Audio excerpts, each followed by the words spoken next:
ముఖ్యంగా education and health ఈ కార్యక్రమాలను క్రిస్టియన్ మిషనరీస్ ఈ దేశంలో ప్రతి పేదవాడికి అందుబాటులోకి తీసుకొచ్చారు.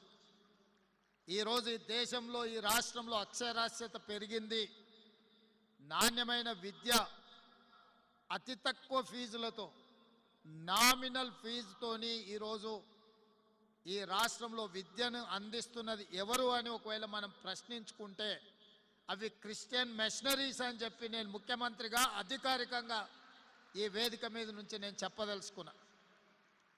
విద్య వ్యాపారమైన సందర్భంలో విద్య ముసుగులో కోట్ల రూపాయలు వేల కోట్ల రూపాయలు కొల్లగొడుతున్న సందర్భంలో పేదలకు నిరుపేదలకు విద్యను అందించి వాళ్ళలో ఒక విజ్ఞానాన్ని కలిగించి సమాజంలో మంచి పౌరులుగా తీర్చిదిద్దుతున్న క్రిస్టియన్